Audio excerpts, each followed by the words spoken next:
We got the Tampa Bay Buccaneers versus the New York Giants. Tampa Bay's been on a crazy roll. Talk about teams getting better. They're eviscerating teams left and right, and they're getting better. Wild. Antonio Brown, we'll see what happens there, man. That is just like roll the dice and see what you get, you know.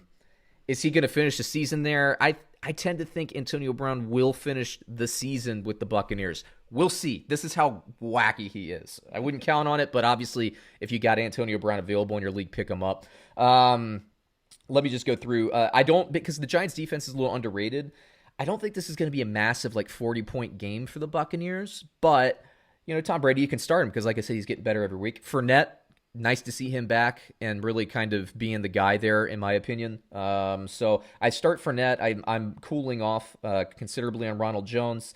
Godwin, I start. Mike Evans, to me, guys, look, he's getting 2 targets a game. That's the norm. It's not the exception to the rule. That's why I think this Antonio Brown signing made a lot of sense for Tampa Bay. They need more production on the outside, and I think that Antonio Brown gives them that production. Gronk is getting better every single week. Start him.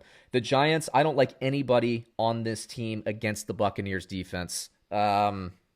Seriously, I'm looking at it. Maybe Slayton. I liked how Shepard looked against the Eagles. I'm not starting any Giant if I can avoid it this week. Take it away, David.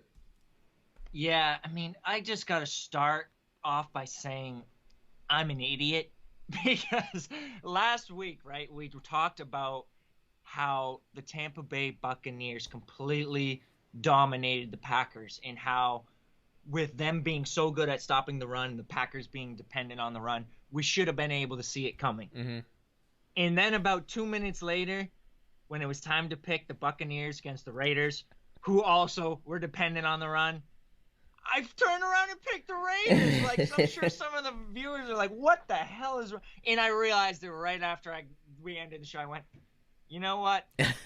Wish could have had that one back. The logic didn't really add up on that one. So at least the Giants aren't a running team, so I won't make that same mistake this week, but I'm not picking the Giants. No. Absolutely picking the Buccaneers. The running back situation, at least both of them were good because it's becoming a little bit of a headache guessing which one, but right now I believe they're still leading the league in running back targets. Fournette, 6 for 47 receiving. Jones, 1 for 2. We'll see how much Antonio Brown affects that running back target usage. But right now, they're getting targeted so much, it's making both of them worth a start on a weekly basis going forward. At least Fournette obviously hasn't been. But going forward, I think you got to consider both Fournette and Jones. Godwin, you got to start. Gronk, he's now a start. Evans, good Lord, good luck. That's all I got to say about that. On the other side, the Giants, I don't think you're starting anyone either. Wayne Gallman is a sneaky pickup this week. Obviously not starting him against the Buccaneers, who have shut down everybody, including Josh Jacobs this past week, completely shut down. So Gallman we expect to be just the latest on the list.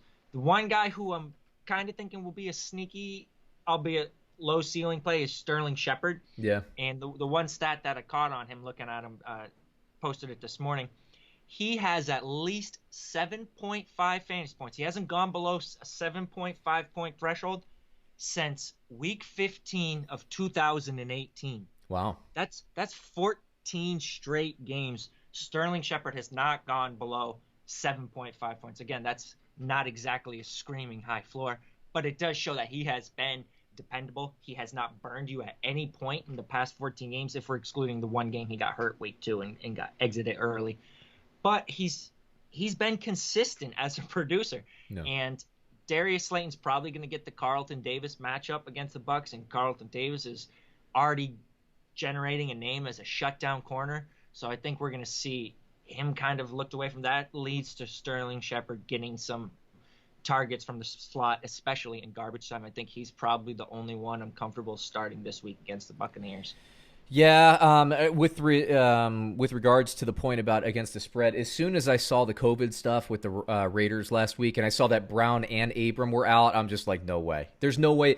Look, the Raiders, I like the Raiders as we talk about, and I like that, I like the team, but when you're playing the Buccaneers, you need your full boat. I don't say injuries, I don't make a big excuse for injuries, generally speaking, but when you're playing the Buccaneers, the Raiders, for them to cover the spread, they needed Brown and Abram. to lose those two pieces, they had no shot to cover the spread. So that was another kind of like, wish I could pull that back, but it's on, it's on YouTube for the annals. I'm sure everybody like after the fact was like, you morons, blah blah blah, give us respect, yada yada yada. Well, I got to say Tampa Bay for me, like in power, I haven't done my power rankings yet this week, but they're probably going to be around 6. You got to move them way the heck up, and they're one of the teams. Look, the Bucs and the Steelers have both played 60 minutes of football defensively and offensively multiple times this season. You got to put those two teams, especially the Seattle loss, up there as Super Bowl threats. They just are. The Ravens have too. I should put the Ravens in there, and we got a big matchup, which we'll talk about later this week. Let me hit you with the line here, David. Bovada has Tampa Bay -10 versus the Giants. Who do you got? -10. I'm going to take Tampa Bay here. The Giants team is not good. I think the Giants will get something going in the running game. No, I'm just kidding, man. Tampa Bay -10. I'm going to take Tampa Bay this week. I don't think it'll be.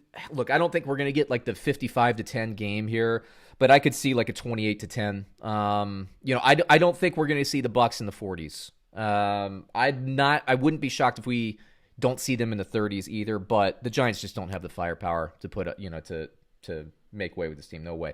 Let's see. I think that brings us through the rapid fire, David. So let's just start back over at the top of my games list, and let's move on to the Tampa Bay Buccaneers opponents from last week.